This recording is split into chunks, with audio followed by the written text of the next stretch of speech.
አራያ ሙሉ ሰው ነው። በጣም ቅን ልጅ ነው። ምን ማለት ነው? በቃ ምንም ከኋላ ምንም ክፋት አያውቅም። እግዚአብሔር በሚያውቀው በቃ ቅን ነው እና ደግሞ ከተሸነፍክለት ልጅ ነው።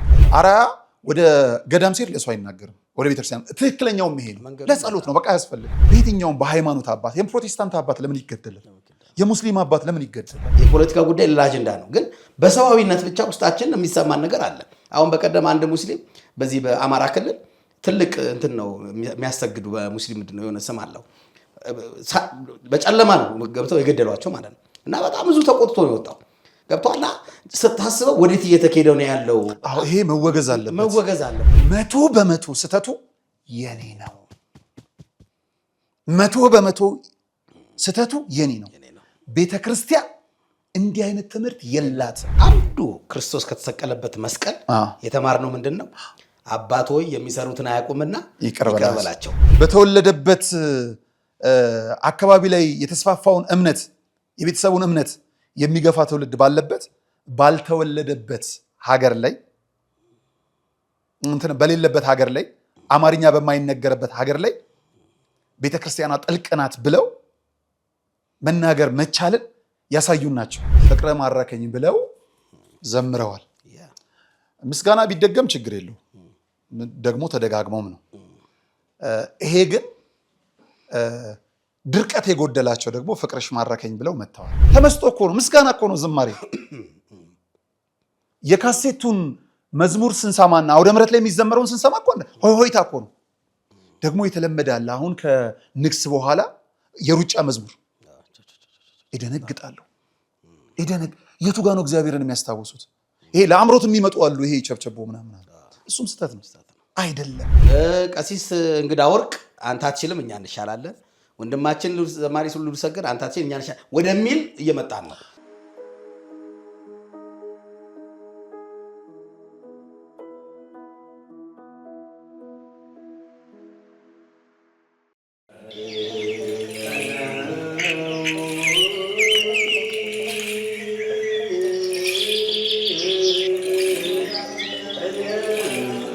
ሐዋርያት ጸጋ መንፈስ ቅዱስን ከተቀበሉ በኋላ ዓለምን ዕጣ ተጣጥለው ተከፋፍለው ዞረው ከማስተማራቸው አስቀድመው የሥራቸው መጀመሪያ ጾምን አድርገዋል። እናም ለሥራችን መጀመሪያ ለሕይወታችን ጉዞ ጾምን አስቀድመን በገዳም ያሉ አባቶቻችንን በማስታወስ በመባ በስጦታችን ምጽዋታችንን እናስከትል።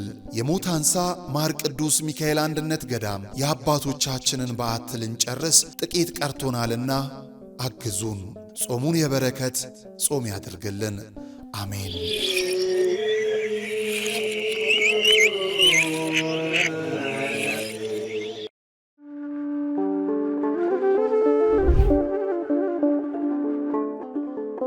በዘመን ብዛት እርጅና ተጫጭኖት በሰው ማጣት መቅደሱ ለፈረሰው ጣጃ አቦአቡዬ ገብረ መንፈስ ቅዱስ ማን ነው ቀድሞ የሚደርሰው?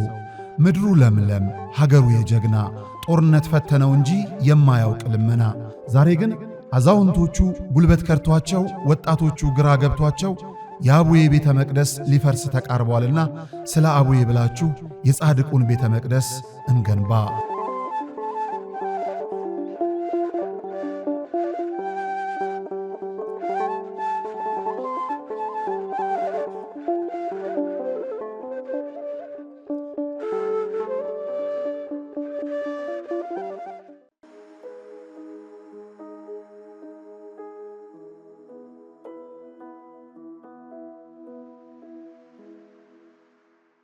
ሰላም ጤና ይስጥልን ክቡራን ተመልካቾቻችን እንደምን አላችሁ? ይህ ነጋሽ ሚዲያ ነው። ጋዜጠኛ ነጋሽ በርአዳ ነኝ። ከኔ ጋር ቆይታን ስለምታደርጉም ከልብ አመሰግናለሁ። በነጋሽ ሚዲያ ቆይታችን ዛሬ የምንመለከታቸው አበይት ጉዳዮች አሉ። በቃለ ቀርን ላይ የምናውቀው ወንድሜ ጋዜጠኛ አርአያ መካሻ ጠፍቷል፣ የት ሄዷል የሚል ሐሳቦች አሉ።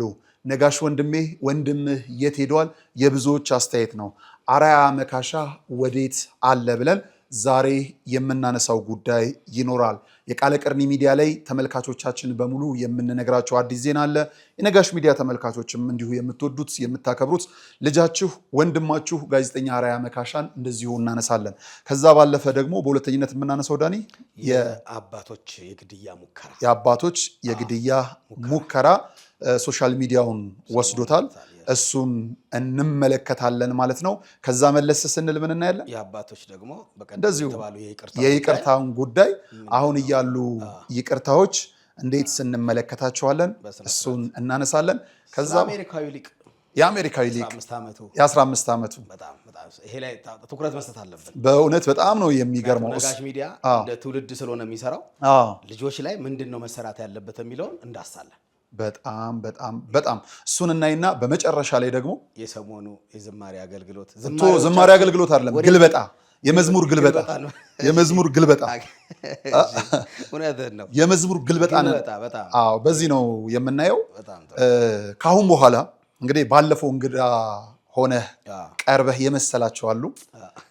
መምህር ወመዘምር ዲያቆን ዳንኤል ሲሳይ የደብረ ገሊላ ቅዱስ አማኑኤል ፍሬ የከተማ ልጅ፣ የአራዳ ልጅ፣ የቤተ ክርስቲያን ልጅ፣ በብዙ አገልግሎት ላይ የሚተጋ መጽሐፍ ቅዱሱን ጠቅሶ እንዲሁም ዜማውንም አንስቶ በደንብ መራቀቅ የሚችልበት ወንድማችን የጋዜጠኛ ሚል ማድረግ ባንሰጠውም ከነጋሽ ሚዲያ ጋራ አብሮ በጋራ የሚሰራ ነው። ነጋሽ ሚዲያ ላይ ቃለ ቀርን ላይ አላልንም፣ ነጋሽ ሚዲያ ላይ አብሮን የሚሰራ ነው።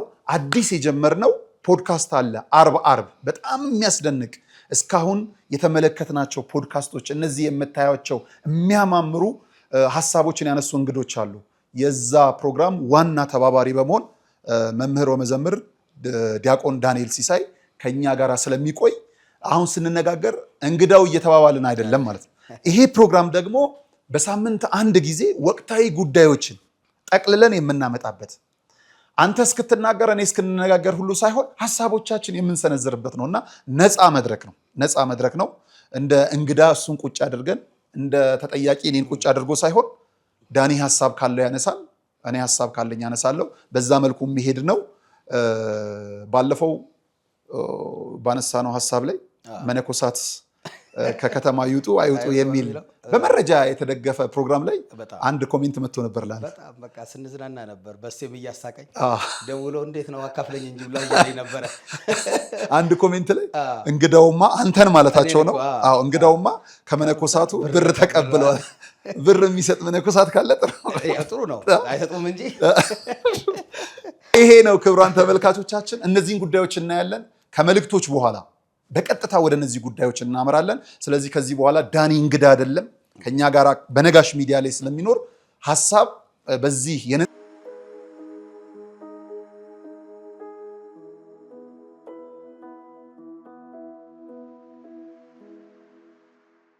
ነጉዬ ምንድን ነው ምናልባት የመጀመሪያው አጀንዳችን ስለ አርያ ነው እና አንተን አሁን ብጠይቅ ነው የሚሻለው። አርያ ለአንተ በጣም ወንድም ነው፣ የቅርብ ሰው ነው። በታሰርክባቸው ብዛታቸው ነው ወደፊት እንገልጠዋለን፣ በጣም ብዙ ስለሆኑ እና በእያንዳንዱ ወንድሜ እያለ ነበረ እውነት ለመናገር ድምፅ ሲሆን የነበረውና ሰሞኑ ደግሞ ወንድማችን አርያ ለተወሰነ ጊዜ እዚህ ስቱዲዮ የለም እና በጣም ኮመንት እየተሰጠ ነው። አርያ የት ሄደ? ኧረ እባክህን ነጋሽ ንገረን። እንዲሁም ስልክም በግልም ይደውላል፣ እኔ ጋርም ይደወላል እና ለብዙዎች አርያ የሆነው ወንድማችን አርያ የት ጠፋ? አልጠፋም፣ አለ። በጣም በሚያስደስት መልኩ ወንድሜ እያለ አይደለም አርያ ሲያወራ የነበረው፣ ወንድም እየሆነ ነው ሲያሳይ የነበረው። በእኔ የእስር ጊዜ ላይ ወንድሜ እያለ ሲያወራ ሳይሆን ወንድም ሆኖ በቃ መከታ ወንድም፣ አሁንም አለኝ ነገም አለኝ ከምላቸው ወንድም አንዱ ወንድሜ አርያ መካሻ ነው። ከአርያ ጋር በነገራችን ላይ የተገናኘንበት አጋጣሚ ከስዩም ተሾመ ወጥቶ ሳድስ ነበረ። ሳድስ አብይ ይልማ ጋር እና አብይ ይልማ ጋር ነው። አብይ ጋር ነበረ እና ከአብይ ጋር ተለያይተው ወደ እኔ ጋር መምጣት አሰብን። ከዛ እኔ ሳድስ አብይ ጋር ደወልኩለት። አብይም ወንድሜ ስለሆነ አብዬ አቤት ወንድሜ አርያ አንተ ጋር ይሰራ ነበረ፣ አሁን ደግሞ ከኔ ጋራ መቀላቀል ፈልጓል፣ ትፈቅዳለህ ወይ ብዬ አስፈቀድኩት።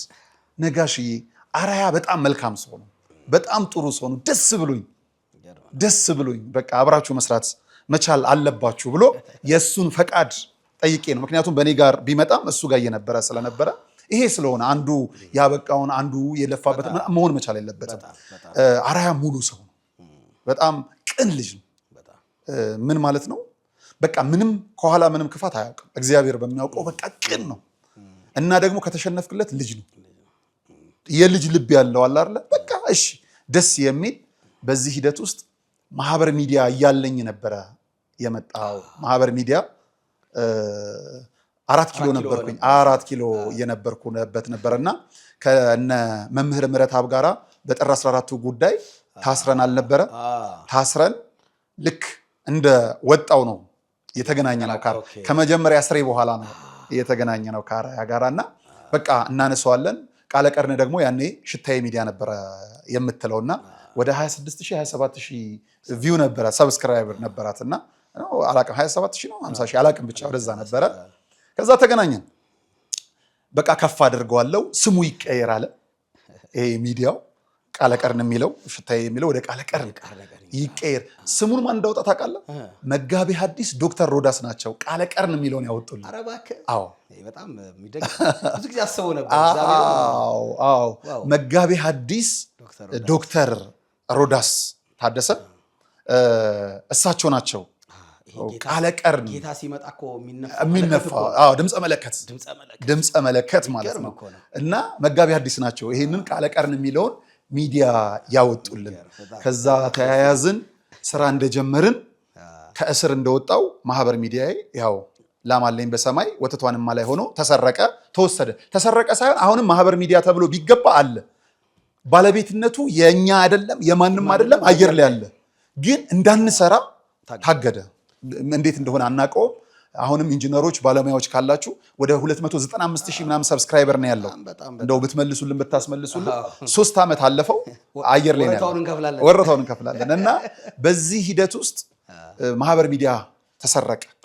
ማህበር ሚዲያ ሲሰረቅ ወንድሜ ብሎ አርአያ አብሮኝ በጣም በሚያስገርም መልኩ የመጀመሪያውን ቪዲዮ አንተነህ የገባኸው አብረን ነው ነጋሽ ሚዲያ ላይ ሊቀ ህሩያን ሊቀ ትጉሃን መምህር ደረጀ ነጋሽ ዘወይንዬ ከአሜሪካ ጉዞውን ሰርዞ ወንድሜ ብሎ እሱ እኔ ያለው አበረታሃለሁ አጠገቤ ብሎ ከአሜሪካ እኔን ለማገዝ መጣ። መምህር ደረጀ ነጋሽ ዘወይንዬ አረሳውም፣ ልረሳው አልችልም። ግን እኮ በዚሁ አጋጣሚ በጣም ልብ ይሰብራል እኮ ያ ነገር በጣም ይሰብራል። እንደ ቀላል አይደለም። እኛ በጣም ብዙ ዓመት የተደከመበት ነው። ከፍለበታል። ከ1000 በላይ ቪዲዮዎችን የቤተክርስቲያን ቪዲዮዎች የሰራንበት ነው እና ከእንደገና ከስብራቴ ትዝ ይለኛል መስከረም 6 ቀን ነው መስከረም 6 ቀን ነውና የቅድስት አርሴማን እንሰራለን ብለን ነበረ ያሰብነው። እንግዲህ እመብርሃን አልፈቀደችም። ምን አልኩ? አልተሰበርኩም። ምን አላልኩም? እመብርሃን ይሄ ለበጎ ነው፣ በአመቱ የተሻለ ትሰጭኛለሽ ብዬ ከእሷ ጋር ተነጋገርን። የሚያስገርም ነገር በ6-7 ዓመት ልታመጣ የማትችለው ነጋሽ ሚዲያ እዚህ መጣ። በዚህ ሂደት ውስጥ ማን አለ? ልክ እንዳልኩ ወንድሜ ጋዜጠኛ አርአያ መካሻ፣ እንዲሁ ወንድሜ መምህር ደረጀ ነጋሽ ዘወይንዬ ልረሳው አልችልም። አግዙት ነጋሽን እያለ ተከታታይ ሀሳቦችን ተሰጥቶ ነጋሽ ሚዲያ እዚህ መጣ። እዚህ እስኪመጣ እንግዲህ ከዛ በኋላም ደግሞ 2-3 እንዲሁ እስሮች ጎብኝተውኛል። በዚህ በእስር ጊዜ ውስጥ ሁሉ ማን ነበረ? አርአያ ነበረ እና በጣም ነው የማመሰግነው፣ በጣም ነው የምወደው። አሁን አርአያ የጠፋ ነው። ወደዛ ጉዳይ እናምጣ። ምን ይሆናል መሰለ ዳኔ፣ ሁሉ ነገራችን ሶሻል ሚዲያ ላይ ሆነና ፕራይቬት አጣን፣ ፕራይቬሲ ነገር አጣን። የግል ጉዳዮቻችንን በግል መከወን አቃተን። አዎ እንጀራ ነው፣ አገልግሎት ነው፣ ሁሌ ወደ ሚዲያ እንመጣለን። ግን የግል ህይወታችንን ወደ ሚዲያ ማምጣት የለብንም። አንዳንድ አሉ እስከ ጓዳ ጨዋታቸው ጭምር ለሶሻል ሚዲያ ያጋለጡ ሰዎች አሉ። እኛ እንደዚህ አይነት ሰዎች አይደለንም።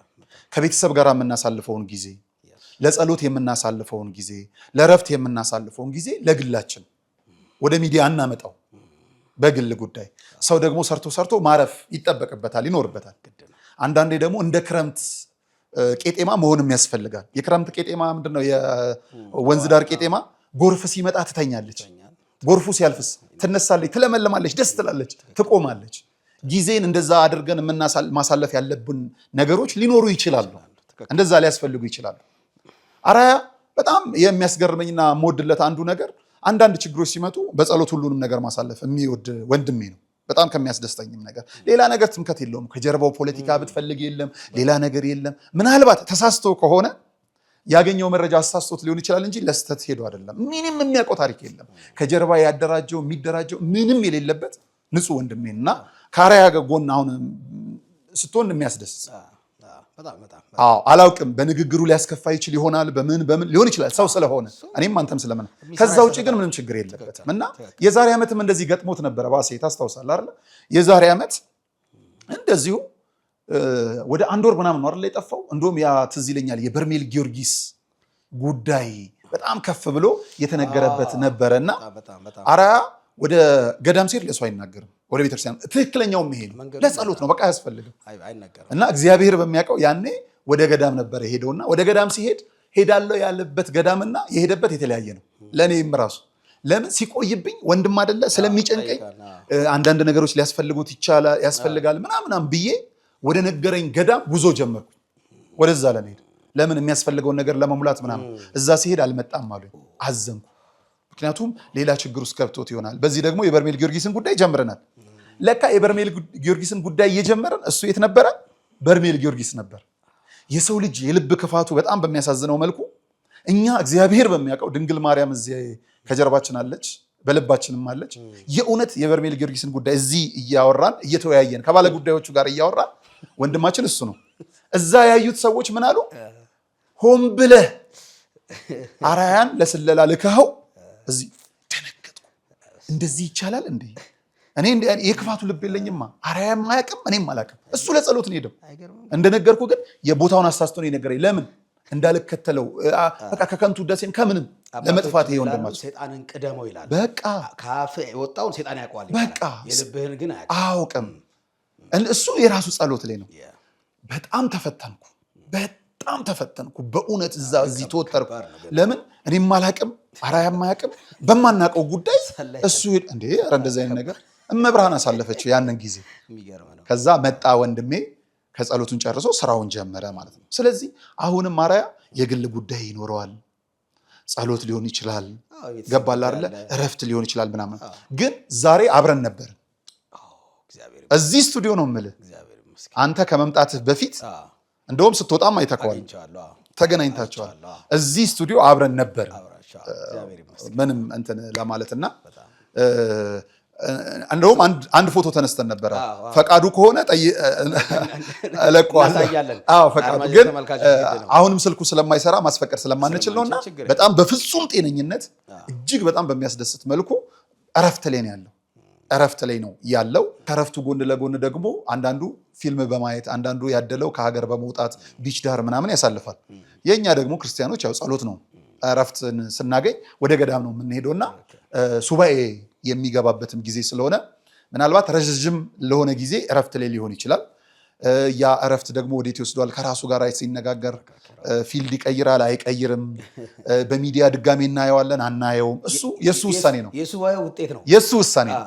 አርአያን ደግመን እናየዋለን አናየውም፣ በሚዲያ እናገኘዋለን አናገኘውም፣ በሌላ ስራ ይመጣል አይመጣም፣ ከቃለ ቀርን ጋር ይሄዳል አይሄድም፣ በራሱ በአርአያ ሚዲያ ይመጣል አይመጣም፣ አናውቅም።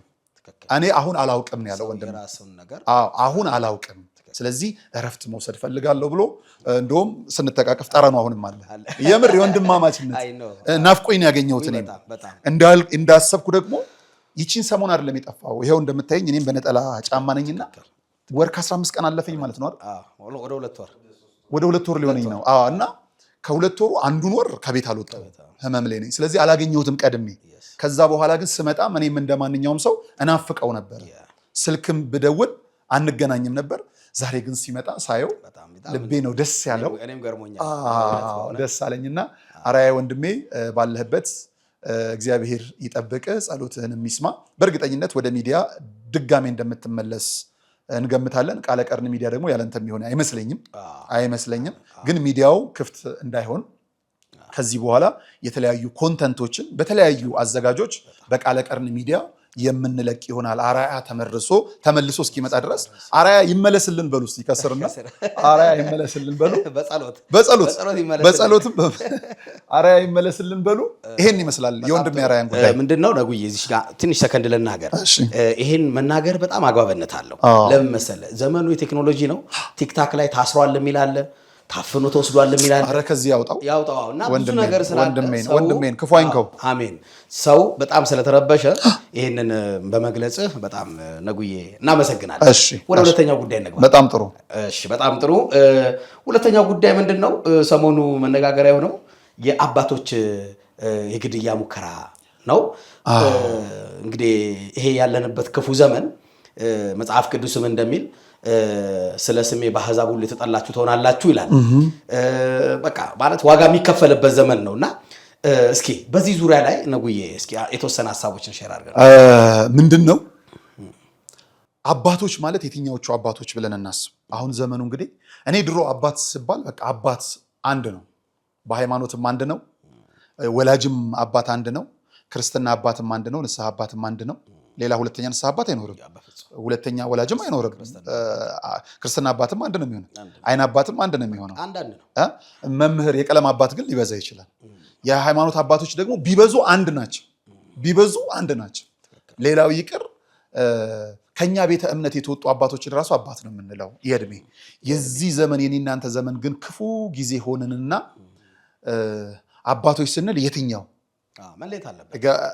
አይ ልዩነት መጣ፣ ፍራቻ ፈጠረብኝ። እኔ እንደዛ ባይሆን ጥሩ ነበር። ለምሳሌ በሃይማኖት ስንል አባቶች ስንል የመንበረ ሰላማው ወይስ የ4 ኪሎ የቅባቶችን የሚመሩ ወይስ የምናምን የጨረቃው ጳጳስ ወይስ የምን እየተባባለ አባትነት እየተሰነጠቀብን መጣና በዚህ ደስተኛ አይደለም፣ ልቤ ያዝናል። አንድ አባቶች ሲኖሩ ሲገባ ማለት ነው። ይሄንን ገለጻ ካደረግን በኋላ መንበረ ሰላማ ላይ ያሉ አባቶች የግድያ ሙከራ እንደተደረገባቸው ሰማን። አሁን ፖለቲካውን እንቶ ጥያቄውን ዋቴቨር ምናምን እንቶ ህጋዊነት ህገወጥነትን ምናምን እንታው። መቀሌ ያሉ አባቶች 4 ኪሎ ያሉ አባቶች ባሌ ያለ ምናምን የሚለውን እንቶ አባት ለምን ይገደላል የሚለውን እናንሳ። በጣም ያዘንኩት ሌላውን ፖለቲካው አይመለከተኝም፣ እንዴት ሆኖ ነበር ምናምን አይደለም። ምን ዘመን ላይ ነው የደረስነው? የኔ ፍራቻ አባት በእድሜ የሚበልጡን አባቶች የሰፈር አረጋውያን ለምን ይገደላሉ? የግድያ ሙከራ ስለምን ይደረግባቸዋል? ተከብረው እኮ የሚያስከብሩ የሸበት ካባን የደረቡ መኖር እንደነሱ ብለን እንድንጓጓላቸው ምክንያት የሆኑን አዛውንቶች የግድያ ሙከራ መደረግ መቻል የለባቸውም። ደግሞ በፖለቲካዊ እንቶና በየትኛውም በሃይማኖት አባት የፕሮቴስታንት አባት ለምን ይገደላል? የሙስሊም አባት ለምን ይገደላል? በቅርብ የሙስሊም እንዴ ተገደሉ። እኔ አሁን ሰውነት ነው የሚያሳስበኝ። ክርስትና እያልኩ ኦርቶዶክስ ብቻ የሚል አይደለም፣ ሰውነት ነው መጀመሪያ የሚቀርበው። የፕሮቴስታንት አባቶቻችን፣ የሙስሊም አባቶቻችን፣ የካቶሊክ አባቶቻችን፣ የኦርቶዶክስ አባቶቻችን የሁሉም አባት መገደል መቻል የለበትም። ሰው ተፈጥሮ አሰራሩ በራሱ ሰው እንዲገል አይደለም። እና እንግዲህ ያልሰማነው ነገር የለም ዳኒ። አሁን በዚሁ ሰሞኑን የሰማነው ልጅ እናቱን ገደለ ዜና ሰማን። አሁን ደግሞ ለአንድ ወር ብቻ አብራው የኖረችውን ሚስቱን ገደላት የሚል ዜና ደግሞ ጠዋት ሰማው። ደነገጥኩ፣ በጣም ደነገጥኩ። ምንድን ነው እየተሰራ? ልጅ አባቱን ገደለ፣ አባት ልጁን ገደለ። እስር ቤት ከኔ በነበርኩበት ጊዜም አባት ልጁን ገሎ የገባበትን አይቻለሁ። ወንድም ወንድሙን ገሎ የገባበትንም እሳው እስር ቤት ሰም እና ደነገጥኩ፣ ሾክ አደረግኩ። ምን አይነት ጊዜ ላይ ያለ ነው? ምን አይነት ጊዜ ላይ ነው? በጣም የሚያስደነግጥ የሚያስፈራ፣ በጣም የሚያስለቅስ ጊዜ ላይ እና እንዴት ነው ሊሞቱ የቻሉት? ወይም ደግሞ አባቶችም ትንሽ የተራ ሙከራን አጋነው ተናግረው ከሆነ እንደው የዘመን መሳቂያ ባያደርጉን፣ አባቶችስ ለምንድን ነው የሚገደሉት የሚለውን ደግሞ መመርመር አለብን። እንግዲህ ልጅ ነው አባቱን የሚገለው፣ ካልሆነ ደግሞ በአባትነት ተርታ ያሉ በእድሜ የሚመሳሰሉ ናቸው እርስ በርስ የሚገዳደሉት አይደለም። ከታች መጥቶ ነው ወይ የሚገለው ወይ ከጎን ነው። ደነገጥኩ። አባት ከግድያ ሙከራ አመለጥኩ ሲል ልጁ ምን አይነት ቢሆን ነው? ሁለተኛ ደግሞ ገልብጬ ሳየው ለግድያ ሙከራ አመረጥኩ የሚለው ለመገደል ምን ሰርተው ነው አባቶች? ለመገደል ምን ስተት ሰርተው ነው? ታዲያ ከዚህ ጊዜ በላይ አለ ወይ ማረኝ?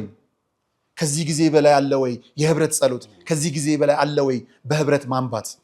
አሁንም በድንበር ተከፋፍላን ከዚች ወደዚህ ያንተ ናት ከዚች ወደዚች የኔ ናት በሚል እኛ ስንዘራ በምናርስባት ግን ሳንዘራ በቀረንባት መሬት መጣላት አለብን ወይ? በመስቀል ላይ ሞቶ አንድ ያደረገን ክርስቶስ ስለ ስሙ አንድ መሆን ሲገባል እሱ ስለሞተበት መስቀል ሁለት የምንሆንበት ለምንድን ነው? ደነገጥኩ። ያ እንትኑ ምናምን አይመለከተኝም። ልክ እንዳልኩ የፖለቲካው ምናምን አይደለም። ግን አባት ከግድያ ሞል አመለጥኩ ሲል ገዳዩ እኮ እኔ ነኝ። ገዳዩ እኮ አንተ ነህ። ገዳዩ እናንተ ናችሁ። ልጆች ከኛ ይወጡ ምንድን ነው እሱ? እየመጣ ያለ ማህበረሰብ ከባድ ነው። ይሄ ከባድ ነው የሚል ሌላ ዝርዝር ውስጥ ሳልገባ አባቶች በደፈናው ከግድያ አመለጥን ሲሉ አባት ይገደላል እንዴ? ከባድ ነው ነጉዬ። በነገራችን ላይ በዚሁ አጋጣሚ እዚሁ መጨመርልህ አንዱ የመጨረሻው ዘመን ምልክቱ ወንድም በወንድሙ ይነሳል፣ ልጅ በአባቱ ይነሳል። አሁን ፍርድ ቤት አካባቢ ብትሄድ የሆነ መረጃ ብትሰበስብ ልጅ አባቱን እየከሰሰ ታያለህ፣ እህት ወንድሙን እየከሰሰች ታያለህ። እና ጠቅላላ ስግብግብ ዓለም ሆኗልና ገና ከዚህ በኋላ ለጆሮአችን ጭው የሚል ብዙ ነገሮች አሉ። ግን እንደ አንድ ኦርቶዶክሳዊ ቤተክርስቲያን ደግሞ አማኝነት ምንድነው ታዲያ ይህን ዘመን መሻገር ምንችለው? ምንድነው ማድረግ ያለብን? አሁን ትልቁ አድማጭ ተመልካቾቻችን ይሄን ከሰማን ይሄ ነገር ከመጣ በየሰው ቤት እንዲህ አይነት ጉዶች ካሉ ምንድነው ከተባለ ማቴዎስ 26 ምንድነው የሚለው? ወደ ፈተና እንዳትገቡ ትጉና ጸልዩ ነው የሚለው። አሁን ጸሎት ነው የሚደረገው። አሁን ቅድም ነጉ ምን አልክ?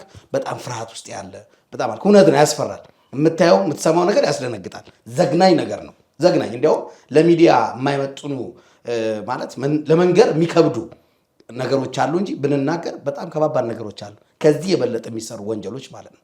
እና ይህን ግን ዘመን የምንሻገረው ነው በጸሎት። ጸሎት ያስፈልጋል። አባቶች ግድያ ላልከው ነገር እዛ የሰማነው ነገር ነገኛ ጋር ደግሞ ይመጣል። አሁን ከባዱ ነገር ይሄ ነው። ፕላስ ደግሞ በተለይ እንዳልከው እኛ ከፖለቲካ ነፃ ነን። የፖለቲካ ጉዳይ ሌላ አጀንዳ ነው። ግን በሰዋዊነት ብቻ ውስጣችን የሚሰማን ነገር አለ። አሁን በቀደም አንድ ሙስሊም በዚህ በአማራ ክልል ትልቅ እንትን ነው የሚያሰግዱ በሙስሊም ምንድን ነው የሆነ ስም አለው። በጨለማ ነው ገብተው የገደሏቸው ማለት ነው። እና በጣም ብዙ ተቆጥቶ ነው የወጣው ገብቷልና ስታስበው ወዴት እየተካሄደ ነው ያለው? ይሄ መወገዝ አለበት። የትኛው ቤተ እምነት ውስጥ ተገብቶ በተለይ የሃይማኖት አባቶችን መሪዎችን ይብዛ ሚነስ ልናከብራቸው ይገባል። እንደ ስራቸው ልንተች እንገባለን። ሃይማኖት የማይፈቅደውን ይብዛ ሚነስም ለራስህ የምትፈልገው ለሌላው አድርግ ነው የሚለው አይደል? አሁን አሉ ለምሳሌ በሃይማኖት አባትነት ሰበብ ቤተክርስቲያን ስትፈርስ አየው የሚለኝ የሃይማኖት አባት አይደለም፣ የፖለቲካ አጀንዳ የያዘ ሰው ነው። እንደዚህ የሌላውን መጥፋት የሌላውን የሚመኘው የሃይማኖት አባቶች አይደሉም፣ ሌላ ተልእኮ ነው ያላቸው። ግን በየትኛውም ቤተ እምነት የሙስሊም እህት ወንድሞቻችን አባቶች፣ የፕሮቴስታንት እህት አባቶቻችን፣ የካቶሊክ የሁሉም የኦርቶዶክስ አባቶችን እባካቸው እናክብራቸው። ግድ የለም ተከብረዋል አልተከበሩም እግዚአብሔር ይጠይቃቸዋል። ግን በሃይማኖቱ ርቀው ሄደዋል ባንልን በጥያቄ እንኳን ቢኖረን የእድሜ ካባ ለደረሱ አባቶቻችንም ጭምር ለአዛውንቶቻችን እባካችሁ ለአንድ ወቅት ታሪክ ሰርተው ሀገር ያቆዩልን የእድሜ ባለጸጋዎች ናቸውና ቢያንስ በሱ እንኳን ልክ ስንል አስበናቸው እርስ በርስ ተዋደን ለእግዚአብሔር ፈተና ባንሆንበት ይሄንን ለማለት ነው። እድሜ በምድር ላይ እንዲረዘም እናትና አባትህን አክብር ነው የሚለው። እድሜ በምድር ላይ እንዲረዘም፣ ጥሩ ትዳር እንዲኖር፣ ጥሩ ስራ እንዲኖር፣ መውጣት መግባት እንዲባረክ እድሜ እንዲኖር እናት አባትን አክብር ነውና መፍትሄው እንግዲህ ማክበር ነው፣ መጸለይ ነው። ወደ ሁለተኛው እንምጣ ነጉዬ፣ ሌላም አጀንዳዎች ስላሉ ማለት ነው። እንግዲህ ሰሞኑ አንድ እኔንም አንተም የገባንበት ጉዳይ ነበረ። በተለይ ከስላሴ ጾታ አለ የለውም በሚለው ርዕስ ገብተን ነገር ግን እኚህ ታላቅ አባት አራት አይና የሚባሉ አባት የቤተክርስቲያን ሊቅ አባት ሰው ናቸውና ተሳስተው በንግግር ማለት ነው በዳይ ጸልሳ ቋሚ ሲኖዶስም ሳይሰበሰብባቸው ሊቃውንቱም ተሰብስበው ቶሎ ሳያረማቸው ራሳቸው ገብቷቸው ወዲያውኑ ይቅርታ ጠይቀው ነበረ። አባቶቻችን ምን ይላሉ? አዳም ከሰይጣን የሚለየው እግዚአብሔርን ማረኝ በማለቱ ነው። ጴጥሮስም ከይሁዳ የሚለየው ቶሎ ንስሐ በመግባቱ ነው ይላሉና እኛ አባት ወዲያውኑ ተመልሰዋል፣ ይቅርታ ጠይቀዋል። ግን ከዛ በኋላ የመጡ ጉዳዮች ይቅርታም ብለው ግን ነገርየው ሊበርድ አልቻለም። እና ያም በዛም በኩል ጽንፍ ይዞ የሚያራግባል። በተለይ ደግሞ በሌላ ቤተ እምነት ያሉ ሰዎች አሁን ድረስ አልተውም። ቅድም ለአንድ ወንድሜ ለበስዬ እዚሁ ላለው ለወንድማችን እየነገርኩት አንድ የፕሮቴስታንት ፓስተር ነው ከአንዱ ጋር ልክ እንደ እናንተ ውይይት እያደረገ የሰሞኑ እንዴት ነው ስላሴ ጾታ የላቸውም ብለው አንድ አባት ተናግረዋል። እንዴት ታየዋለህ ብሎ ይጠይቋል ማለት ነው። እና ምንም አልተረዳው በማያውቀው ነገር ሚስጥረ ስላሴን ገብቶ እንዲያው ሲፈተፍት እኔ ራሱ ተገርሜ እንዲያው በስዬ ቪዲዮ ካለ ትንሽ ታሳይልናለ እና በጣም የሚገርም ነውና ምንድን ነው እያደረጉ ያሉት ወዴት ነው እየገቡ ያሉት የሚል አለ። እና ለጉየችን ሐሳብ እስቲ እንዴት ታያታለህ? እኔ እኚህ አራት አይና ሊቅ ስህተታቸው ሳይሆን ይቅርታቸው ትምህርት ነው። በጣም ጥሩ አባባል። እሳቸው የእውነት መልክ ናቸው። ለምን እንዳልኩ እመጣለሁ። በኋላም ደግሞ ሌላ ምክንያት አለኝ። ይቅርታቸው ትምህርት ነው የሚሆነው። እሳቸው ደግሞ የእውነት መልክ ሆኖ ነው ያዩዋቸው። እምፈራው ደግሞ በኋላ ለመጣላል። እንዴት ካልከኝ ስህተትን አንገታቸውን ሰጥተው ስህተት ሰርተውታል። ኢትስ ኦኬ። ስህተት ምን አይነት ነው የሚለውን በኋላ እንመጣበታለን። ሰው ስህተት ማለት ለዳይጸ ልሳን ነው። ሳያስበው ምናምን በልቡ ይዞ አርግዞ አምኖ አሁን እሳቸው ሲሉ የነበሩት አንገቴን ሰጣለሁ ነበረ ሲል። እሺ ትምህርቱ የኔ ነው ይቅርታ ብለዋል። ግን አንገታቸውን ለማን የሰጡትን አንጋት ከየት ይወስዱታል? አንደኛው ጥያቄ ዝም ብለን የምንመጣው የሚመስሉና የማይመስሉ ነገሮች አሉ። በኋላ እንመጣ። ለስህተት አንገት አይሰጥም። እኔ አንገቴን ሰጣለሁ ነው ሲሉ የነበሩት። እሷን እናያት። ወደ ይቅርታቸው ግን እንምጣ። ይቅርታ እንደዚህ ነው የሚጠየቀው። ለምን መሰለ? እንግዲህ ባይሆኑ አንዳንድ ነገሮች ደስ ይለናል። ከሆኑ በኋላ ግን ለመውቀስ ሳይሆን የሆኑ ግን ሁነቶችን እያነሳን ታሪክ ነውና እንመለሳለን። ብፁዕ አባታችን ብፁዕ አቡነ ገብርኤል እመቤታችን ቅድስት ድንግል ማርያም ቤዛ አትባልም ብለው አትባልም ብለው ያንን የተሳሳተ ትምህርት ሲዘሩ በቅድስት ሀገር ኢየሩሳሌም ነበርኩኝ። በቅድስት ሀገር ኢየሩሳሌም ነበር። ደነገጠን። ብፁዕ አባታችን ብፁዕ አቡነ መቃሪዎስ፣ ብፁዕ አቡነ የጉራጌ ሀገረ ስብከት ብፁዕ አቡነ መልከጼዴቅ፣ ሌሎችም ብፁዓን አበው ሊቃነ ጳጳሳት ነበሩ እዛ ማለት ነው ከመናን ጋር እና በጣም ደነገጥን፣ ወረረን። አሁን ከዛ በኋላ ብፁዕ አባታችን ይቅርታ ብለዋል ተባለ። ብለዋል አቡነ ገብርኤል ተብሏል። የእሳቸው ነው ግን ታውቃለህ አይደል? ቋሚ ሲኖዶሱ አሁን ቤተክርስቲያን የስርዓት ቤት መሆኗን እንመጣበታለን በኋላ። ጠርተው ቋሚ ሲኖዶሱ አውርተው ይሄ ስህተት ነው አስተምሮቱ ተብለው መልሰው ወጥተው እንደውም ከቤቱላ አገልግሎት እንዳይሄዱላ ታግዶ ነበረ። በትክክል እሱ ጥሩ ሆኖ ነገር ሳለ እኔ ይኸውልህ ከአባቶቻችን ስህተትም እንማራለን።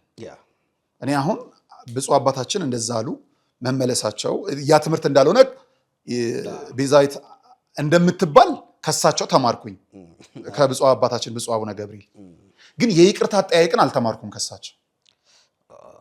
የይቅርታ ልክ ሲጠየቅ ከኚህ ከአራት አይናው ሊቅ ነው የተማርኩት። ምንድን ነው ያሉት? አራት አይናው ሊቅ 100% ስህተቱ የኔ ነው። 100% ስህተቱ የኔ ነው። ቤተ ክርስቲያን እንዲህ አይነት ትምህርት የላትም። ሞቅ ብሎኝ እኮ አሉ። ሞቅ ብሎኝ አንዳንዴ በቃለ እግዚአብሔር ተሰክራለህ አለ ሲናገሩ የእውነት መልክ ናቸው ያልኩት ምን ታውቃለህ? ይቅርታው ከልብ ገብቶ ፊት ላይ የሚታይ ነው። ሌላም እኮ ነገር የእውነቴን ነው። ተማሪዎች አንቀው ያዙኝ አሉ። ከመድረክ ስወርድ አንቀው ያዙ። እኛ አልሰማነውም፣ በመጽሐፍም አላነበብነው፣ በአፍም አልተነገረንም። ከየት አመጣው አሉኝ። ግልጽነታቸው የሚገርም ነው። ደስ አይልም? በጣም አሁን ማለፍ ይችላሉ። ሁለተኛ ጠየቅኩ፣ ሊቅ ጠየቅኩ አሉ። ደወልኩ። እግዚአብሔር ምስክሬ ነው። የሄደበት ስህተቱ እንዳለ ሆኖ ከይቅርታቸው በጣም ነው የተማርኩት። ለምሳሌ እኔ አንተን ስበድልህ ዳንዬ ይቅርታ ዝም ብሎ አይደለም መባል ያለበት። ዳንዬ እንደዚህ እንደዚህ እንደዚህ እንደዚህ በማለቴ አንተን አስቀይሜሃለሁ። ከመሰረቱ እኔ እሁድ ዕለት አንድ ሰው አስቀየምኩ። ጎረቤቴ ነው። የሱ ቤት ላይ አለፌ የኔን ቤት ጥሩ ለማድረግ የሱ ቤት ተጎዳ። ወንድሜ የሱ ቤት ተጎዳ፣ ጉዳት ደረሰ። ደወለ። በቃ እንደዚህ አደርጋለሁ ብሎ ተናገረኝ ያ ጎረቤቴ። አይ እንደዛ አይደለም፣ እሱ ቀላል ነው፣ ለዚህኛው ግን እኔ ይቅርታ ጠይቃለሁ። ይቅርታ መጠየቀው ላጠፋሁት እኮ አይደለም፣ ላጠፋሁትማ ካሳውን በሙሉ ክሳለሁ፣ እከፍላለሁ። ግን ሳታውቀኝ ሳላውቅህ ክፋት በልብ ስላስቀመጥኩ አንተ ያልሆነ ነገር ውስጥ እንድትገባ ስላደር ቀንህን ስላበላሸውብህ ይቅርታ አልኩት። የሚገርም ሰው ነው፣ በጣም የሚገርም ሰው። ከኔ በላይ ብሶ ኖ አለኝ። ይሄ እኮ ያጋጥማል። አይገርምም? የሱ ደግነት። ይሄ እኮ ይገጥማል ነጋሽ። እንደዛ አይደለም፣ ተረጋጋ። ለምን በደንብ ነው ይቅርታ፣ የምር አዝኜ ነው ይቅርታ የጠየቅኩት፣ እሱ እንዲቀየም ማድረጌ። ከልብ የሆነ ማለት ነው፣ ከልብ የሆነ ይቅርታ ወንድሜ ሚሊዮን ይባላል ባለሳሳት። እና ይቅርታ አልኩት። ግድ የለም ብሎኝ ይሄ እንደዚህ አድርጉት፣ ቢጎል እኮ እኔ ልሞላለህ እችላለሁ፣ ይሄን ያጠፋውን አንተ ባትችል እኔ ያደርጋለሁ። እሱ እኮ ነው የተጎዳው፣ እሱ ተጎድቶ ድጋሜ እኔን ያጽናናኛል። ይቅርታ ይሄን ያህል ልብ አላት።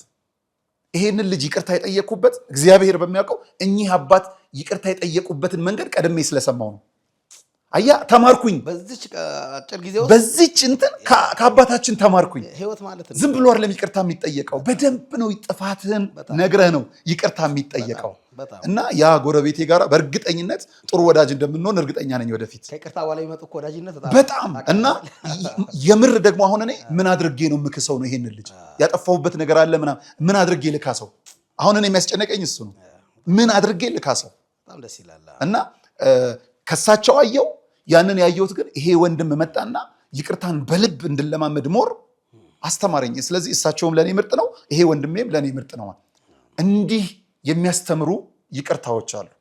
በነገራችን ላይ አንዱ ክርስቶስ ከተሰቀለበት መስቀል የተማርነው ምንድን ነው?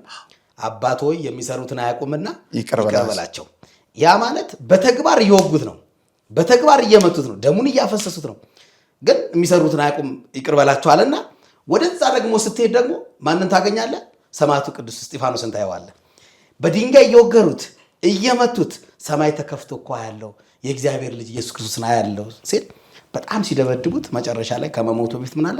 አባቶ የሚሰሩትን አያውቅምና ይቅር በላቸው። የክርስቶስን እሱ ደግሞ ደገመው እና ክርስትና የተመሰረተው በይቅርታ ላይ ነው። ክርስቶስም ባስተማረበት በመዋዕለ ሥጋዌው ላይ ይቅር ተባባሉ፣ ይቅር ተባባሉ፣ ይቅር ተባባሉ። እነ ቅዱስ ጳውሎስም ጋር ስትመጣ ይቅር ተባባሉ፣ ሐዋርያት ጋር ሁሉም ጋር ስትመጣ ይቅር ተባባሉና ይቅርታ ቀላል ነገር አይደለም። በዚሁ አጋጣሚ ከቤተሰብ ጋር የተጣሉ ሰዎች ይቅርታ መባባልን እንደ አንድ ባህል መደረግ አለበት፣ ወይም ሃይማኖታዊ ግዴታ መሆን አለበት። ከወንድም ከእህት ጋራ ከጓደኛ ጋራ በአንድም በሌላም። እንዲያውም ዘማሪ ወንድማችን አቤል መክብብ ዘምሯል እኮ ይቅር ስላልከኝ ነው የእኔ መቆም እያለ ይዘምረዋል። በጣም ልብ የሚነካ ማለት ነው። አድማጭ ተመልካቾቻችን ይህን እንዲያዳምጡት በዚህ ጋር እውነት ነው እና በዚህ ልክ ነው መሆን ያለበት። ግን ይቅርታ ይሄ ሆኖ የምፈራው ነገር ደግሞ አለ። በቤተክርስቲያን አስተምህሮ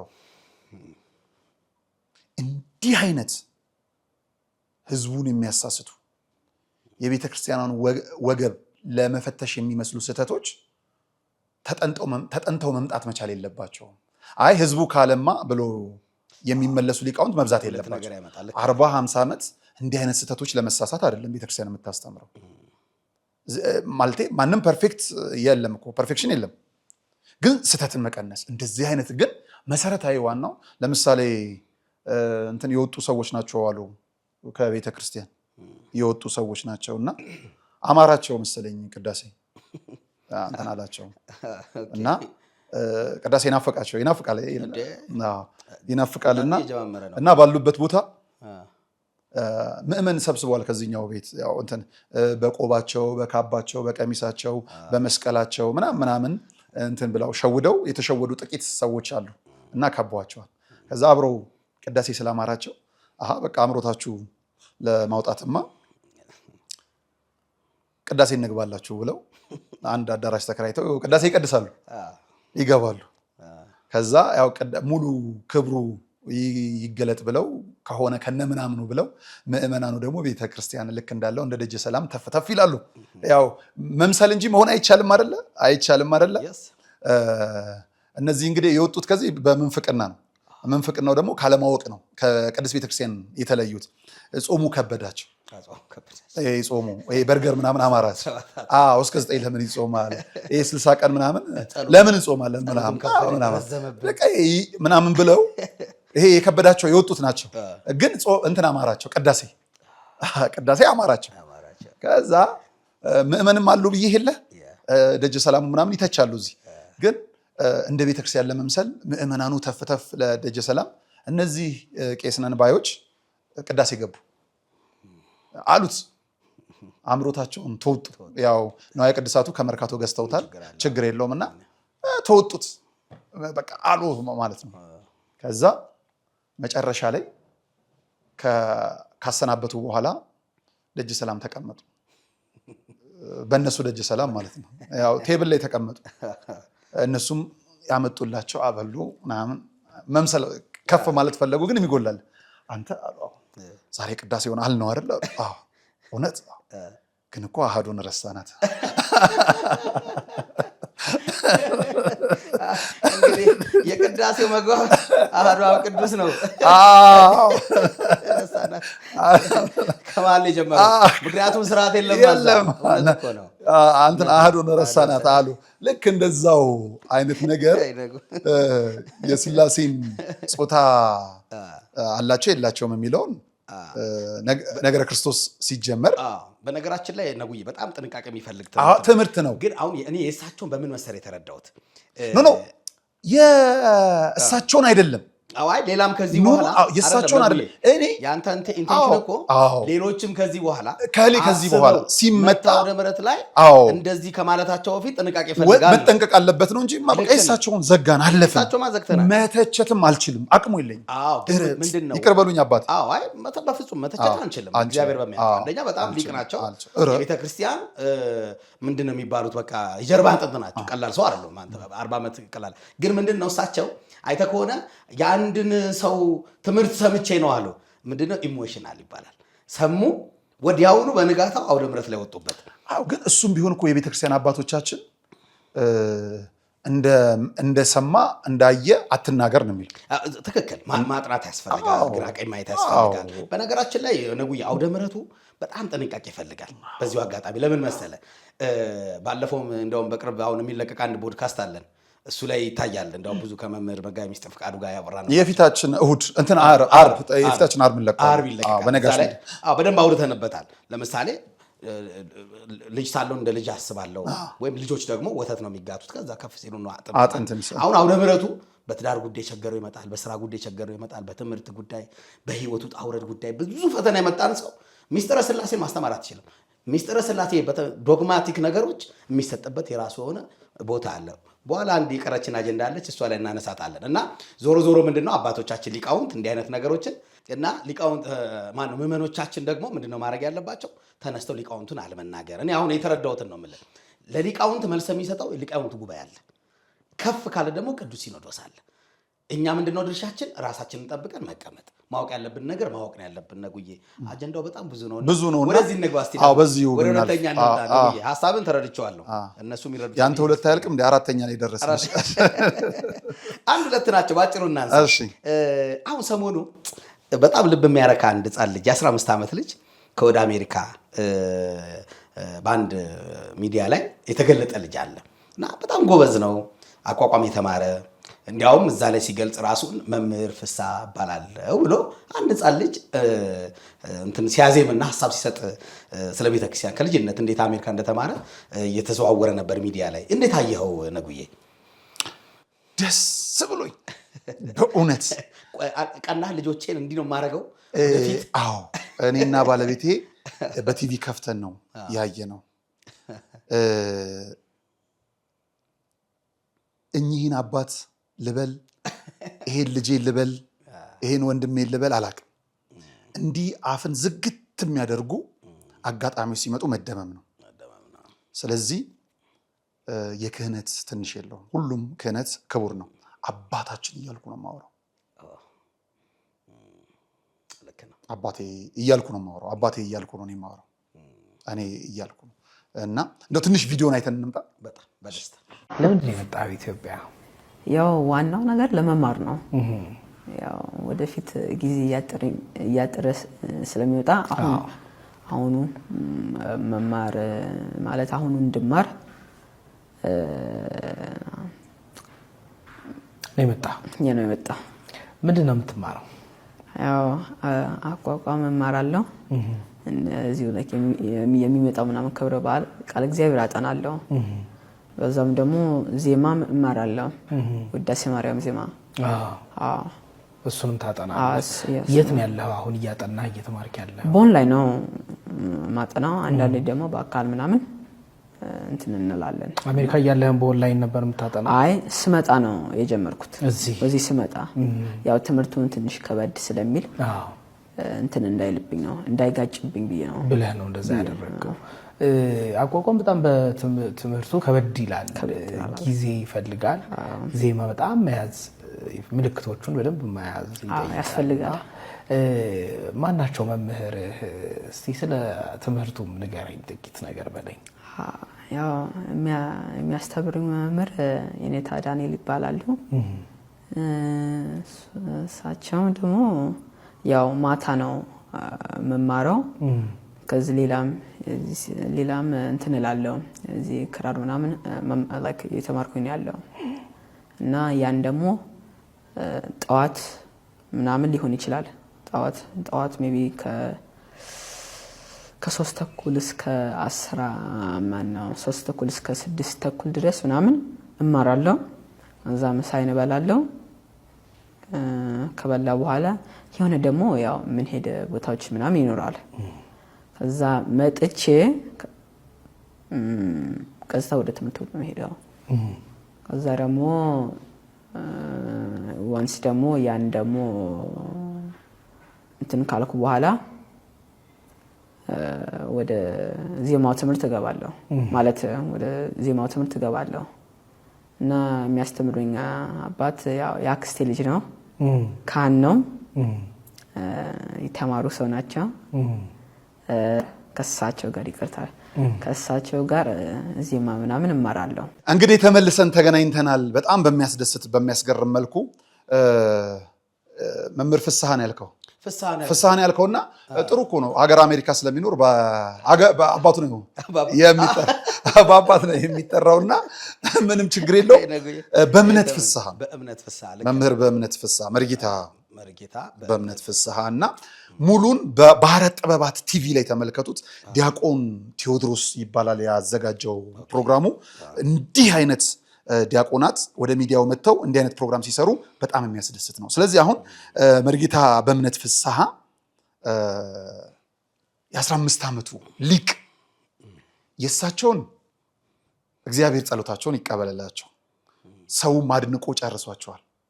አሁን ሙሉ ሐሳቡንም ባህረ ጥበባት ቲቪ ላይ ይዩት። ስለሳቸው አይደለም ማውራት፣ እኔ ስለ ቤተሰባቸው እናውራ። እንግዲህ አቶ ፍስሐ ናቸው ባለቤቱ። ማዕረግ ካላቸው አላቅ አባትየው፣ እናትየው፣ እህት፣ ወንድም መከበር መወደስ ያለባቸው ልጆቻቸውን የቤተሰባቸውን አባል ለእግዚአብሔር ሰጥተዋል። እግዚአብሔር ስሙ እንዲጠራ። ዛሬ በዚህ ጊዜ ላይ ቤተክርስቲያኗ አግልላናለች፣ ግዕዝ ብቻ ነው ብለው ክርስትናን በተወለደበት አካባቢ ላይ የተስፋፋውን እምነት የቤተሰቡን እምነት የሚገፋ ትውልድ ባለበት ባልተወለደበት ሀገር ላይ እንትን በሌለበት ሀገር ላይ አማርኛ በማይነገርበት ሀገር ላይ ቤተክርስቲያኗ ጥልቅ ናት ብለው መናገር መቻልን ያሳዩን ናቸው። ቤተሰቦቹ የእግዚአብሔር ቅናት ያለባቸው እንደሆኑ ነው የሚያሳዩት። ባገኛቸው ብዬ ተመኘው። ደስ አለኝ። በቃ ደስታ እኮ ቀላል አይደለም። በጣም ደስ ሲሉ እኔ በእድሜ በጤና ይጠብቅልን፣ ያቆይልን እና ቃላት አጠረኝ ነው የምልህ። ቃላት አጠረኝ። ይኸውልህ ሁለተኛ አንድ ነገር ልንገርህ። እኛ እዚህ ቅዳሴ ለማስቀደስ 11 ሰዓት መነሳት ተራራ ሆኖብናል። ከዛ 4 ሰዓት ወደ ቤታችን ነን። ለአሁን 3 ሰዓት ቅዳሴዋ ካለቀች አበዙት ደግሞ እነዚህ ቄሶች ልመናቸውን ሊጀምሩ ነው ምናምን ነው የምንለው። በሀገር አሜሪካ ቅዳሴ 3 ሰዓት ነው የሚፈጀው። ከቅዳሴ በፊት ቅዳሴ ቤተክርስቲያን አለበት ለማምጣት ሚኒመም 1 ሰዓት 2 ሰዓት ነድተው ይመጣሉ። ስንት ሰዓት ሆነ? 5 ሰዓት ጊዜ የለም በሚባልባት 5 ሰዓት ለመመለስ 2 ሰዓት ይፈጅባቸዋል። ስንት ሰዓት ሆነ? 7 ሰዓት። ቅዳሴ እንዳለቀ ሮጦ አይሄዱ። ሱታፌ ይኖራል ቤተክርስቲያን ውስጥ የተወሰነ ቢያንስ 1 ሰዓት ቢያጠፉ ስንት ሰዓት ሆነ? 8 ሰዓት። ተነስተው ደግሞ ከእንቅልፋቸው አይደለም የሚመጡት። ተነስተው ለመዘጋጃጀት 1 ሰዓት ብትጨምርለት 9 ሰዓት። ያ ማለት ሙሉ ቀን ለአንድ ቅዳሴ የሁሉ ሰዓት ከእግዚአብሔር ጋር ለመገናኘት ይሄን ሁሉ መስዋዕት ይከፍላሉ ማለት ነው። በውጭ ያሉ ኢትዮጵያውያን በአሜሪካ፣ በአውሮፓ፣ በካናዳ በሁሉ ቦታ ያሉ በአረብ ሀገር ያሉ እህት ወንድሞቻችን ምናልባት በወር 1 ቀን ሊሆን ይችላል እረፍታቸው። ያቺን እረፍት ለስጋቸው የሚያውሉ እንዳሉ ለነፍሳቸው ዋጋ ከፍለው ከዛ ደግሞ ቤተክርስቲያን ፈረሰች ቢባል ገንዘብ ይልካሉ። ነዋየ ቅድሳት ጎደለ ቢባል ይልካሉ። ህንፃ ቤተክርስቲያን ይታደሳል ቢባል ይልካሉ። አባት ተጎዳ ቢባል ይልካሉ። በፈረሰው ቤተሰብ ተጎዳ ቢባል ለቤተሰብ እዚህ ያለ ቤተሰብ አንዳንዱ ሳይሰራ ከውጪ እጅ ይጠብቃል። እና በሀገር ውጭ ያሉ ኦርቶዶክሳውያን እንዴት መታደል ነው። ልጆቻቸውን ባይልቁ ራሳቸውን ሰንበት ትምህርት ቤት የሚያገለግሉት እኮ እናቶቻችን ናቸው። እዚህ እናቶቻችን ለምን ቤተክርስቲያን ተተኪ እንዳታጣ አገልግሎት እንዳይቋረጥ እናቶቻችን በሀገር ውጭ ሆነው ሰንበት ተማሪ ይሆናሉ። እናቶቻችን ሰንበት ተማሪ ቤተክርስቲያን ለማቋቋም ይጥራሉ። ከዛ በኋላ እንግዲህ አባቶቻችን ሄደው ይረብሿቸዋል። ያው በመከፋፈሉ በጣም የሚያሳዝነኝ ነገር ያሳዝነው እሱ ነው። በነገራችን እንዲህ የተጉ እናት አባቶቻችንን መነኮሳት ሄደው ደግሞ ጠንካራም ክርስቲያን ናቸው። እኔ በጣም ብዙ ማቃቸው ሰዎች አሉ እዚህ ያሉ ብዙ ስለ ቤተክርስቲያን እንትን የማይሉ እዛ ሄደው ግን በጣም ጠንካራ፣ በጣም ጎበዝ አስቀዳሽ፣ ጎበዝ ሰዓታት ቋሚ፣ ጎበዝ ኪዳን አድራሽ የሆኑ ብዙ ሰዎች አሉ። እኔ በጣም ነው መገረመው። ኢቭን አረብ ሀገር ያሉ ሴቶች አይታቸዋል። እዚህ አዲስ አበባ የነበራቸውና እዛ ሲሄዱ ያላቸው የሃይማኖት ጥንካሬ ሌላው ንስሐ ገብቶ ስጋው ደግሞ ይቀበላል። እኔ በጣም የደነቀኝ ነገር ነው የምነግርና እንዳልከው ነው ነጉዬ። ምንም እኔ የመርጌታ በእምነት ፍስሐ ወላጆችን ባገኝ ደስ እንዴት እንዳሳደጓቸው መርጌታ በእምነትንም ማግኘት ፈልጋለሁ። በእውነት እንዲሁ መተን ከእጃቸው መስቀልን ብንባረክ ያው ፈቅዶ እግዚአብሔር ፈቅዶ ወደ መስቀሉ አልደረሱም፣ ይደርሳሉ። አያያዙን አይተህ እኮ ነው። ልክ ነው። አያያዙን አይተህ እኮ ነው። እውነት ነው። አያያዙ ነገ የቤተክርስቲያን ምትክ ናቸው። 100% እድሜ ይስጠንና ከእጃቸው መስቀል እንባረካለን። እሱን እኮ ነው የምልህ። የግድ ዛሬ እኮ ላይሆን ይችላል፣ ብዙ ነገር አለና ወላጆቻቸው እግዚአብሔር ይስጣቸው፣ እግዚአብሔር ይጠብቃቸው። ልቤ ደስ ብሎ እና ቀንቼባቸዋለሁ፣ ኮርቼባቸዋለሁ ለማለት ነው። ወደ ሌላኛው እቺ ጋር አንድ ነገር አለች ነጉዬ። በዚሁ አጋጣሚ የወንድማችን በእምነት የመምህሩ ማለት ነው በጣም ጥሩ ነው፣ ግን ብዙ የተደበቁ ያልተነገረላቸው ልጆችም እንዳሉ በዚሁ አጋጣሚ መናገር ፈልጋለሁ። እኔ እናንተ ችግር ነው ሌላውን ነገር እያነሳን እነሱን እኮ አለማንሳታችን ነው። እኔ እናንተ ነን ማፈር ያለብን። ሶሻል ሚዲያውን የያዝ ነው። እሺ አዎ፣ እና እናስተካክላለን። አድማጭ ተመልካቾቻችን እንዲያውም በቅርብ አንድ ያሰብነው ዶክመንተሪ የምንሰራው ፊልም አለ ወደ እንትን አስጎ ደብረገነት ቅዱስ ገብርኤል ቤተክርስቲያን ህፃናቶች ምን ያህል ውዳሴ ማርያም አቋቋሙን የምኑ ነው የሚማሩ አሉና እነሱ ላይ ስራ እንሰራለን። ግን ነጉዬ በዚሁ አጋጣሚ እንዲህ ከምንዘጋው ለእናት ለአባት ወይም ልጆች ላላችሁ ሰዎች መልእክት ብታስተላልፍ ደስ ይለኛል። ልጆቻቸውን በእንዲህ አይነት መንገድ እንዲያስኬዱ ማለት ነው። ምንም ብለኸዋል እኮ እናንተ ልጆቻችሁን ወደ ቤተክርስቲያን ላኩ። በቤተክርስቲያን ያሉ አባቶቻችን ልጅ አድርገው ይሰጧችኋል። እኛ ደግሞ ልጆች ናቸው ብለን ወደ ሚዲያ አምጥተን ለብዙዎች ትምህርት እንዲሆኑ እናደርሳለንና ያው ነጉዬ ስለአንተም እንዲያው መናገር ጥሩ ነው አይደለም ያላቅም እንጂ አንተም ደግሞ ያንተ ፍሬ የሆኑት ልጆች ወደዚሁ እየላከን ነው እንደሆነ። አዎ እንግዲህ ሲበስሉ እናመጣቸዋለን። ሲበስሉ እናመጣቸዋለን። አንተ ራሱ አንዱ ይሄንን አሪያ የምትከተል በቃ ሲበስሉ እናመጣቸዋለን። ልከናል፣ ዘርተናል። ዘሩ አመሰግናለሁ ለማለት ነው። በደንብ እግዚአብሔር ያክብርልኝ። አሜን። የመጨረሻው ይቅርታ አድማጭ ተመልካቾቻችን፣ አጀንዳችን ብዙ ስለሆነ ነው። የሰሞኑ ቅድም እንደውም ማርመኛል። የሰሞኑ የዘማሪ ስለ ግልበጣ በለው መዝሙር ገልባጮች ከመንግስት ግልበጣ ያልተናነሰ ነውና ይሄ ነገር እንዴት ታየዋለህ? ወዴት እየሄድን ነው? ፍቅር ማረከኝ በህይወቴ በዘመኔ፣ ፍቅር ማረከኝ በህይወቴ በዘመኔ፣ እግዚአብሔር ለኔ መድኃኒቴ ፍቅር ማረከ ሊቀ መዘምራን ምንዳዬ ቀሲስ ምንዳዬ አይደል? አዎ የእሳቸው ዝማሬ ነው። ፍቅር ማረከኝ ብለው ዘምረዋል። ምስጋና ቢደገም ችግር የለው ደግሞ ተደጋግሞም ነው። ይሄ ግን ድርቀት የጎደላቸው ደግሞ ፍቅርሽ ማረከኝ ብለው መጥተዋል። የክርስቶስን መዝሙር ወደ ድንግል ማርያም አወረዳችሁት። የድንግል ማርያምን ወደ አይደል እሱ አይደለም ጸባችን። የአገልግሎት ድርቀት የአገልጋዮች ድርቀት እየገጠመን እንደሆነ ማሳያ ነው። በጣም ማሳያ ነው። በጣም አዝናለሁ። በአገልግሎታቸው ከተማ ለከተማ ሳይሆን ገጠር ለገጠር የተንከራተቱ ቀደምት አገልጋዮች፣ ዋጋ የከፈሉ አገልጋዮች ለአገልግሎታቸው የሚሆነውን ዝማሬ ከማዘጋጀታቸው በፊት በሱባኤ ተወስነው ግጥምና ዜማን ያገኙ አገልጋዮቻችን ዛሬ የት እንዳሉ እናያለን። ሰው ረስቷቸው፣ እግዚአብሔር አልረሳቸው። እንደ ዓለም እንኳን ዓመት ባልጠብቆ የሚደጉማቸው የሌሉ አገልጋዮቻችን ብዙዎች ናቸው በቤታችን። እነሱን ትተን አሁን በዘመን አመጣሽ የመጡ ወጣቶቻችን የፈጠራ ድርቀት ተጠናውቷቸው የቀደሙ አገልጋዮቻችንን ስራ አገልግሎት በአደባባይ እየነጠቁ እነሱ እየከበሩበት ነው። ዩቲዩበሮችና እነሱ እየከበሩበት ነው። ይሄን አዝናለሁ። ይሄን በጣም አዝናለሁ። በጣም አዝናለሁ። በጣም ደግሞ ማዝነዋለሁ። ዘማሪዎቹ እኔ እና ቀሲስ ምንዳዬ በቃ የማይነኩ ስራዎችን ሰርተዋል። ለምን ትነኩባቸዋላችሁ? ቋንቋ አይነሽ አሁን ሉሌ ለምን ተነከዋል? ቤተክርስቲያን ዝማሬ አጣች። አሁን የድንግል ማርያም ፍቅርሽ ማረከኝ አለችና ዘመረች። እንዲያውም ትንሽ ብናዳምጣት ጥሩ ይመስለኛል። አይሆንም። ይሄም ሚዲያ ላይ አላስደምጥም። ይሄ ክደት ነው። አላስደምጥም። ምክንያቱም ልክ ነህ። ያው ሌላ ማለማመድ ነውና ይኸውልህ እኔ እነ ዘማሪት ሀዜብን ሳያቸው እነ ለምለምን በቃ ብዙዎቹን ማንን ጠርቼ ማንን ላንሳለህ? በጣም ነው የምሸማቀቀው። የነሱ አገልግሎት እና አሁን እነሱ የዘመሩትን እንኳን እኮ በትክክል የሚዘምር ዘማሪ አሁን እያጣን ነው። የመዝሙር ኮንሰርት አድርጎ የሚያንቀለቅሉ ዘማሪያን መጥተዋል። በእንትን ላይ በአውደ ምሕረት ላይ እርጋታ ቆሌውን እያሳጡት እኮ ነው ዝማሬው። በእውነት ተመስጦ እኮ ነው፣ ምስጋና እኮ ነው ዝማሬ። የካሴቱን መዝሙር ስንሰማና አውደ ምሕረት ላይ የሚዘመረውን ስንሰማ እኮ ሆይታ እኮ ነው። ደግሞ የተለመደ አለ። አሁን ከንግስ በኋላ የሩጫ መዝሙር ይደነግጣለሁ። የቱ ጋር ነው እግዚአብሔርን የሚያስታውሱት?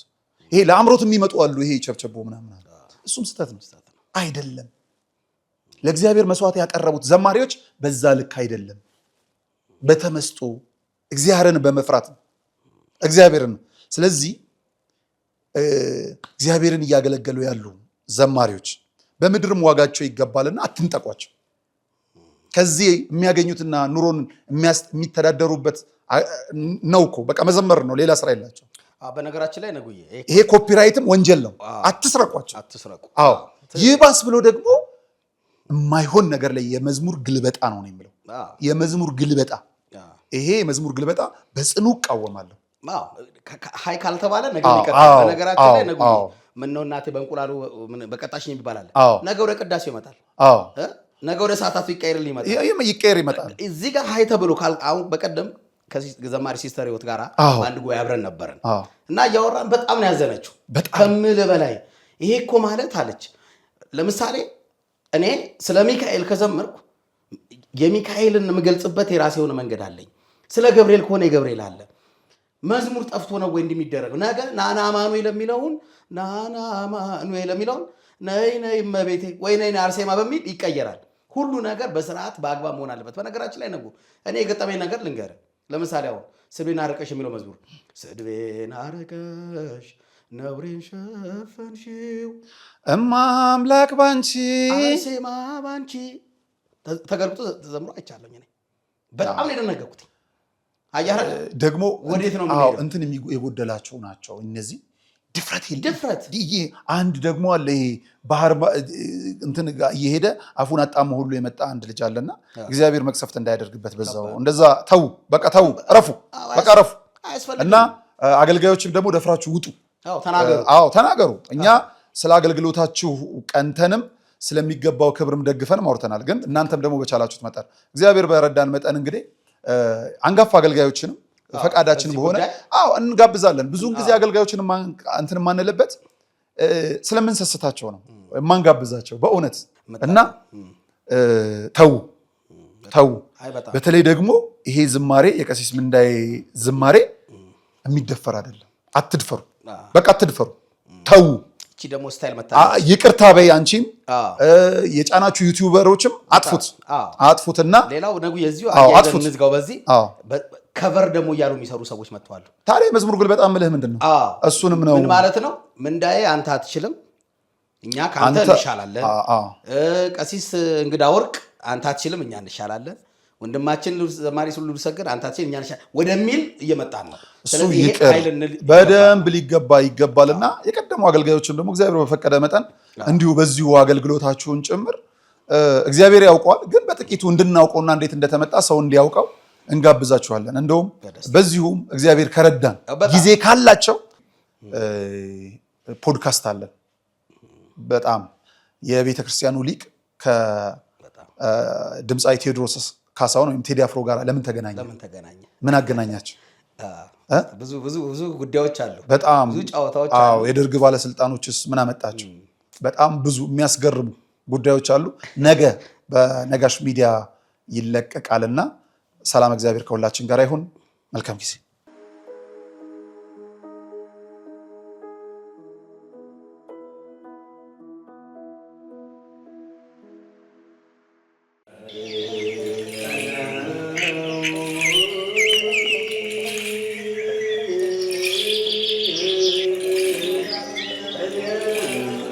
ሐዋርያት ጸጋ መንፈስ ቅዱስን ከተቀበሉ በኋላ ዓለምን ዕጣ ተጣጥለው ተከፋፍለው ዞረው ከማስተማራቸው አስቀድመው የሥራቸው መጀመሪያ ጾምን አድርገዋል። እናም ለሥራችን መጀመሪያ ለሕይወታችን ጉዞ ጾምን አስቀድመን በገዳም ያሉ አባቶቻችንን በማስታወስ በመባ በስጦታችን ምጽዋታችንን እናስከትል። የሞት አንሳ ማር ቅዱስ ሚካኤል አንድነት ገዳም የአባቶቻችንን በዓት ልንጨርስ ጥቂት ቀርቶናልና አግዙን። ጾሙን የበረከት ጾም ያድርግልን። አሜን።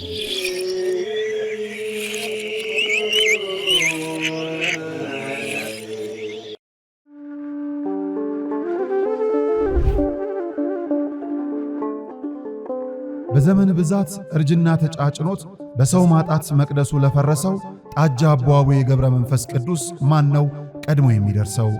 ምድሩ ለምለም ሀገሩ የጀግና ጦርነት ፈተነው እንጂ የማያውቅ ልመና። ዛሬ ግን አዛውንቶቹ ጉልበት ከርቷቸው ወጣቶቹ ግራ ገብቷቸው የአቡዬ ቤተ መቅደስ ሊፈርስ ተቃርቧልና ስለ አቡዬ ብላችሁ የጻድቁን ቤተ መቅደስ እንገንባ።